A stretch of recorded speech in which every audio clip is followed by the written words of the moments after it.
we have a system, and the system, has worked over the last few years, and I don't see that changing. And I think, if I was ever to that point, I feel like mentally, I would feel like I was done before physically, just because, this is what I was born to do, right? So I'll probably shut it down mentally before I'm like, oh God, like, knock on wood. Like I've never had surgery, never had any major injuries. So I think that's part of the reason I've been able to do what I've been doing for so long. And the way I play the tight end position, I'm not necessarily dodging people. Like I'm putting people in the ground. So I'm the one that's like enforcing that pain counter. So I've been on the good side of things. What do you attribute that to? I mean, you talked about the program you've had in the offseason the last few years. Yeah. What is it? Just good fortune, or why do you think you're able to avoid it? Well, I think it's hard work. I feel like when you work your butt off, you put yourself in position to catch a little luck, right? Like I work hard, and then, the luck is not getting injured or having surgeries. That sets you back, right? And it takes put miles on your body that you don't necessarily need. And I've been able to kind of, sidestep those. And, I've been training mixed martial arts for about 11 years. And so that's like the basis for my training when I'm at home. And then towards the end of May, early June is when I'll, get on the field, start running routes, hitting pads, and doing all of that stuff. But I give my body time to actually like recover from the season and not beating my knees up and all of that stuff. So come July is really just running, right? Running, making sure I put the miles on my body so that I'm able to do what I have to do in camp and during the season. You got Bobby coming back from that injury. Obviously, a lot of people looking at Tower Davis. What have you seen from this young tight end group that tells you they're ready to take the next step this year?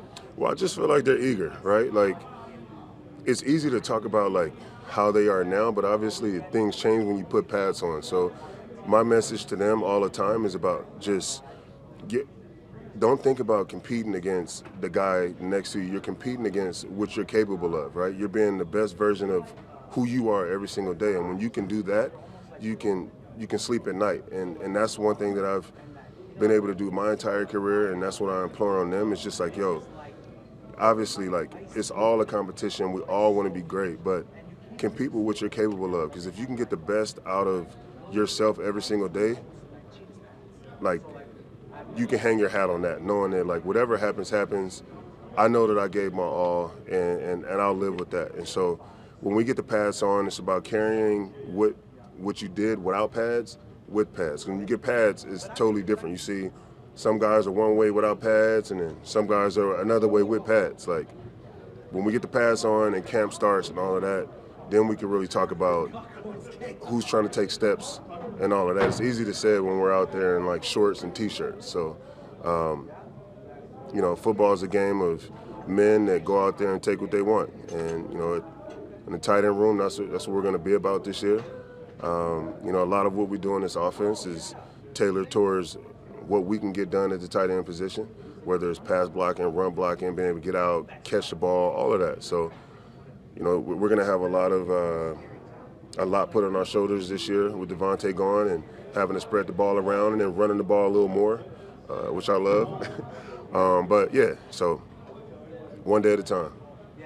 Have you guys all talked about that and how it's kind of an opportunity for everyone on this offense? Yeah, I mean, it hasn't been like an open conversation, but you know how it is. When you're an athlete, your awareness and where it is, like you understand that, like, naturally every year you want to take it upon yourself to step up. Well, here's your opportunity to step up, and that's every single position. And just making sure the 12 understands that he's not out here doing it by himself. So with the leadership that we have in this locker room, I have no doubt that we're not going to go out there and systematically do what we've been doing. It's just going to be, we're just going to have to be more creative at doing what we've been doing. Marcedes, if I remember right, Whitman, I think, played 17 seasons. Austin, 17 seasons. Was that ever a goal for you, or was it more just about you got to this point? Yeah. Here you are. My goal when I got drafted was to play 10, right? I figured 10 was like, that's a great career. Like, I figured I'd be tired, ready to end. And then once I got 10, I was like, It's like, damn, I feel good. Like I can still continue to do this. Got to 13, I'm like, and then once I got to like 13, 14, I was like, well, let me see like what the record is, right? So I think this year I'll tie the record. It would be great to break it, and then like I would consider like, okay, like I've done that. Like it's out of like 18 is kind of bizarre, especially at the tight end position. But yeah, I didn't start thinking about it until later on in my career. So yeah.